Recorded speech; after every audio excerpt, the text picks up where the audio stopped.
What's up, film jammers? Today we're checking out 6 different prime lenses, and we're going to show you the different field of view of each side by side so you can decide which is the best prime lens to buy. Film. So why the primes, you might be asking yourself? I can get all of those 6 focal lengths into 1 or 2 zoom lenses. Why'd I drop that kind of tango on a prime? Sure, when I'm shooting events or need to move quickly, daddy likes a zoom lens for sure. But when I started doing more portraits and I wanted to achieve a shallower depth of field, you can't really get that, and it's more difficult to do with a zoom lens. The primes give a really unique look that's more difficult to match with a zoom. The other big benefit of a prime lens is that the f-stop often goes a lot lower than a zoom. So I'm able to shoot in a lot lower light situations and still stay crispy clean. I don't see any grain up in there, do you? The Canon 50mm and 85mm L primes go all the way down to an f1.2 aperture. That's very shallow and very low lightable. Prime lenses are also generally sharper than zoom lenses. So what's not to love? Okay, so enough jibber jabber. Let's see what these 6 lenses can do.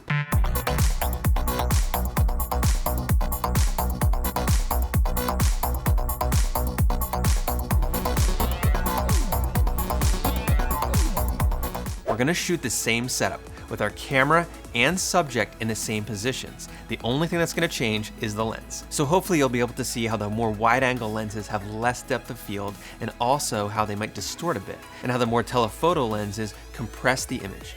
All right, well, shall we?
It's interesting to see all the prime lenses compared side by side like that. And now, the tough choice. Which lens should you buy first? Or next?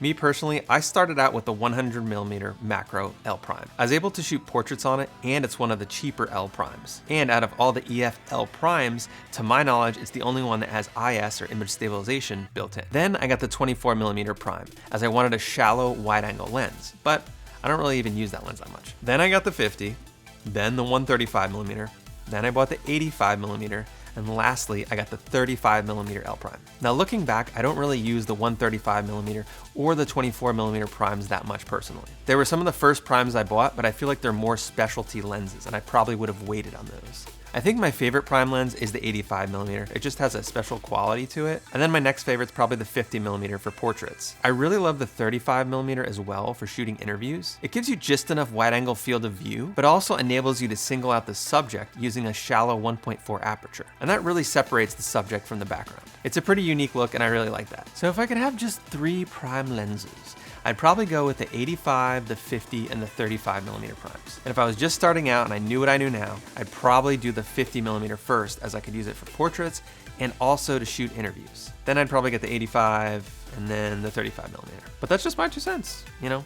Everybody might have different needs, and maybe you love shooting 135mm telephoto shots for all your portraits, you know? If you like that, or maybe you really like wide shots, maybe the 24mm would be more useful for your shooting style than mine.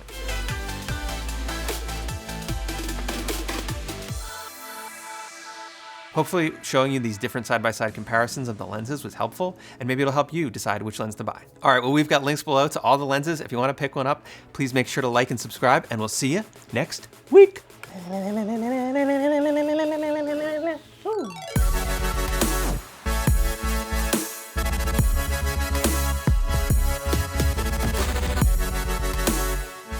They call me Tommy Lens Eyes because I've got lenses for eyes.